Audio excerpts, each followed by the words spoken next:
जी तारिक साहब, आपका खैर मकदम है। आज के प्रोग्राम के हवाले से आपसे जानना चाहेंगे सर। पहले हम कश्मीर काउन के बहुत ही शुक्रगुजार हैं जो हर टाइम पे हमारा फॉलो करता है, हर टाइम पे हमारा साथ देता है। इसके हम बहुत ही शुक्रगुजार हैं कश्मीर क्राउन की। और सबसे बड़ी बात है हमारे पब्लिक के लिए मुबारकबाद है, चाहे स्टेट नंबर 1 का पब्लिक है, स्टेट नंबर 2 का पब्लिक है, जिन्होंने आज गुलाम रसूल शेख और तारिक अहमद लोन ये दो प्रेसिडेंट थे यहाँ पे, और हमसे ऊपर एक चेयर जो अब बशीर अहमद साहब ने संभाली है कि जनरल प्रेसिडेंट हमने बशीर अहमद साहब को चुना है, ये पब्लिक ने इसको चुना है। बशीर अहमद साहब को बड़ी मुबारकबाद देना चाहते हैं। बाकी जो लीगल काम होंगे, लीगल चाहे 1 नंबर स्टैंड के होंगे चाहे 2 नंबर स्टैंड के होंगे, लीगल पे काम करना है, कोई इलीगल पे सपोर्ट नहीं करना है। किसी जगह भी इलीगल काम होगा तो उस पर कोई सपोर्ट नहीं, जो कानून के दायरे में काम होंगे वो हम डिमांड करेंगे आपसे। लीगल काम ग्राउंड लेवल में हम खुद हैं, आप ऑफिस में बैठे हो, जो भी आपको लीगल मसले होंगे कि तारिक से हल नहीं हो रहा है, गुलाम रसूल से हल नहीं हो रहा है, उस काम पे आपको नज़र तो डालनी ही पड़ेगी, वो काम हमको हल करके देना ही पड़ेगा। क्योंकि हमारा जो है बशीर अहमद, चाहे तारिक अहमद है, मैंने इसको परसों भी बोला, ये हमारा बाप है, इसने 14 साल ट्रेड चलाया है, हमसे बेहतर जानता है, क्योंकि बेटे से बेहतर बाप ही जानता है। तो हम बशीर साहब को बहुत बहुत मुबारकबाद करते हैं ये ट्रेड संभालने के लिए। बाकी वस्सलाम। बहुत खुशी का मकाम है कि जो आज हमने मिल कर फैसला लिया है कि हमने बशीर अहमद मीर को जनरल प्रेसिडेंट बनाया 2 स्टेट का। ये मुबारक है ये पब्लिक के लिए।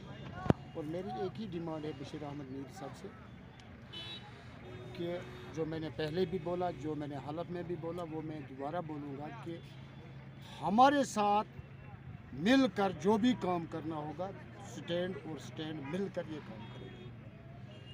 जहाँ इसको अकेले की ज़रूरत होगी तब वहाँ भी हम इसके साथ हैं, जहाँ इसको हमारा ज़रूरत नहीं होगा वहाँ भी हम इसके साथ हैं। लेकिन हमारा यही मुतालबा है कि दोनों स्टैंड का ये आँखें 2 है, ये बराबर रहना चाहिए।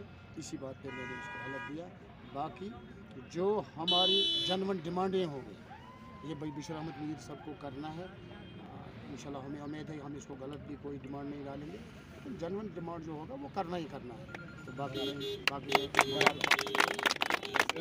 हवाले से आऊज़ु बिल्लाहि मिनश शैतानिर रजीम, बिस्मिल्लाहिर रहमानिर रहीम। अल्लाहुम्मा सल्लि अला सय्यिदिना मुहम्मदिन व अला आलि सय्यिदिना मुहम्मदिन व असहाबि सय्यिदिना मुहम्मदिन व बारिक व सल्लिम अलैहि। अमनतु बिल्लाहि मलाइकतिही व कुतुबिही व रसूलिही वल यौमिल आखिर क़द्र खैरिही व शर्रिही मिनल्लाहि तआला वल बासिबातिल मौत। अस्सलाम वालेकुम। हम सब लोगों का ईमान इसी पर है, जो सिफ्ती ईमान मैंने तिलावत की, इसी पर हम सब लोगों का ईमान है, क्योंकि हम नबी पाक सल्लल्लाहु अलैहि वसल्लम के उम्मती हैं, हमारा ईमान इसी पर है। मैं सबसे पहले इन लोगों को मुबारकबाद देता हूँ जिन्होंने मुझे इस ओहदे पर लाया। दोबारा 14 साल छोड़िए पीछे में, अब दोबारा 4th-5वीं बार जीत कर यहाँ पर आपके सामने मुखातिब हुआ हूँ। तो मैं आवाम से यही गुजारिश करता हूँ, इंशाअल्लाह अल्लाह ताला के फज़ल करम से जितनी भी आपकी जेन्युइन डिमांडें होंगी, अल्लाह ताला के सामने रखकर, हाजिर नज़र खुदा को रखकर, दोनों अड्डों के लोग हमारे बराबर के शरीक होंगे, हमारे भाई होंगे।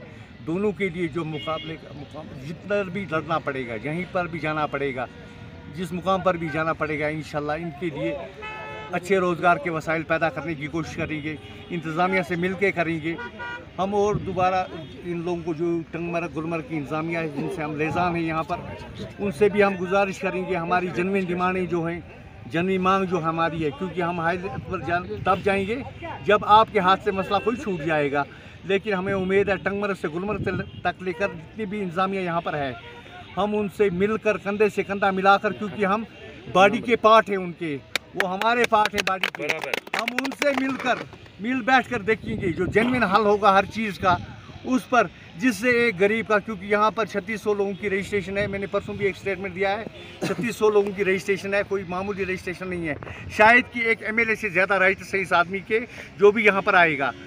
लेकिन जो भी जेन्युइन बात होगी उनको करनी होगी, और जेन्युइन जो होगी, हम ऐसा नहीं कहेंगे कि ताजमहल बना के दो हमें, लेकिन हमारे रोज़गार के वसाइल जो हैं उसको पैदा करें। और कहीं पर भी वायलेशन जो होती है हमारे रोज़गार के साथ, उसको कंट्रोल करना कानून का काम है। कानून हमें सपोर्ट करेगा इंशाल्लाह, हमें उम्मीद है इन ऑफिसरों से ये हमारा सपोर्ट करेंगे। हमारी डिमांड लीगल ही होगी, क्योंकि हम नहीं चाहते हैं कोई भी वायलेशन, कोई भी प्रोटेस्ट, कोई भी हालात ख़राब करने यहाँ पर, क्योंकि हम चाहते हैं पीस। हम भी गुजारिश करते हैं सब अफसरों से, हमारे CO साहब है यहाँ पर 3-4 ऑफिस CO साहब हैं, हमारे असिस्टेंट डायरेक्टर टूरिज़्म हैं, हमारे SO साहब हैं गुलमर्ग के, हमारे SDPO साहब हैं, हमारे DSP साहब हैं टंगमर्ग में, तहसीलदार साहब हैं, हमारे गंडोला मैनेजमेंट है, सब लोग मिलकर हम बैठकर एक मीटिंग करेंगे जिसमें कुछ फैसले तय किए जाएंगे, जिसमें जेन्युइन डिमांडें हमारी होगी। हम गुजारिश करेंगे इन लोगों को कि पब्लिक को किसी भी हालत से कोई तकलीफ़ ना हो, जितनी भी यहाँ पर। और दूसरी बात है ये, यहाँ पर गुलमर्ग के अंदर, चाहे टंगमर्ग से लेकर गुलमर्ग के अंदर कोई भी आदमी गुंडागर्दी करेगा, हम उसको छोड़ेंगे नहीं। कानून के दायरे में लेकर हम लोगों से गुजारिश करते हैं, अपने हाथ में आप कानून नहीं लेंगे, कानून के दायरे में लेकर संगीन से संगीन कार्रवाई उसके खिलाफ की जाएगी।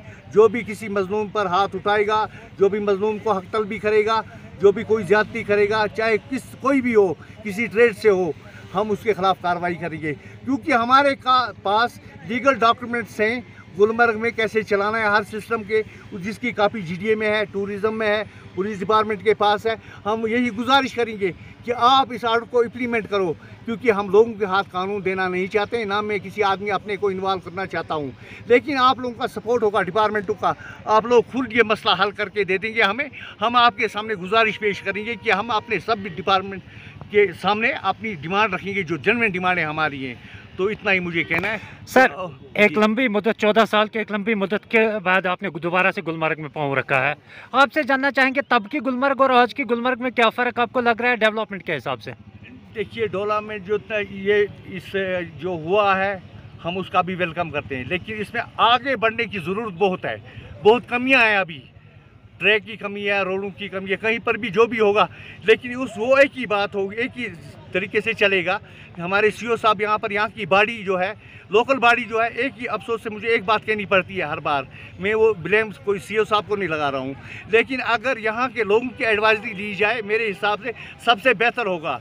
कहाँ पर किस चीज़ की ज़रूरत है, कहाँ पर पार्क की ज़रूरत है, कहाँ पर पार्किंग की ज़रूरत है, कहाँ पर ट्रैफिक होना चाहिए, कहाँ पर नहीं होना चाहिए, एडवाइजरी ज़रूरी है। क्योंकि इस आदमी ने उम्र गुजारी होती है यहीं पर, उसको नॉलेज है उसके बारे में। हम उम्मीद करेंगे कि दोबारा जब भी मीटिंग हो, जब भी कोई भी फैसला लेना हो, तो इस बॉडी को पहले कंफर्म किया जाएगा, ये बॉडी आनी चाहिए, इनसे एडवाइजरी लेकर सही जो होगा उस पर फैसला लिया जाएगा। एक अहम सवाल बार बार एडमिनिस्ट्रेशन लेवल पे उठता है, गुलमर्ग में 1 लाइसेंस 1 जॉब का सिस्टम लागू होना ज़रूरी है, क्योंकि यहाँ पर अक्सर शिकायतें अक्सर एडमिनिस्ट्रेशन लेवल पे आती है कि एक आदमी के पास 10 बिजनेस से चल रहे हैं गुलमर्ग में, जिस वजह से यहाँ पर क्राउड भी बढ़ जाता है और आम गरीब जनता को अच्छी तरीके से रोज़गार भी मैं एक सदर के ओहदे पर आया हूँ यहाँ पर। हमारी आज की डिमांड हमसे सबसे पहले कहा है, हमने सबसे पहले कहा है कि एक आदमी के पास एक जॉब दिया जाए, ताकि दूसरे को वसाइल वहाँ पर पैदा हो जाए, दूसरा भी कमा पाए वहाँ। क्योंकि इसी सरजमीन, इसी धरती के लोग हैं, 3600 लोग हैं, ये कोई कम नहीं है, 1 2 4 10 नहीं है, 3600 लोगों का रोज़गार है। हम भी गवर्नमेंट से यही गुजारिश करते हैं, अपने अपने काम पर सब लोगों को लगाया जाए, ताकि दूसरे के काम को डिस्टर्ब ना करें, दूसरे किसी गरीब को इस साल ना किया जाए। Thank you so much, thank you so much sir. Thank you sir. Entrance में कड़ी मेहनत करने के बाद भी अगर आपका स्कोर अच्छा नहीं आता तो चिंता छोड़िए, अब देश भगत यूनिवर्सिटी सेंटर ऑफ एक्सीलेंस है आपके साथ। तो अब ना कोई एंट्रेंस एग्जाम की चिंता, ना कोई एडमिशन की फिक्र, डायरेक्ट एडमिशन पाएं अपने UG और MPG प्रोग्राम जैसे bachelor of medical lab, bachelor of operation theatre, bachelor of radio imagine technology और भी कई तरह के कोर्सेज के लिए देश भगत यूनिवर्सिटी सेंटर ऑफ एक्सीलेंस जी आएं और एडमिशन कराएं 2023 से 2024। अधिक जानकारी के लिए संपर्क करें 9419234559, 9682666329। Address near TK college Loyapura, Srinagar.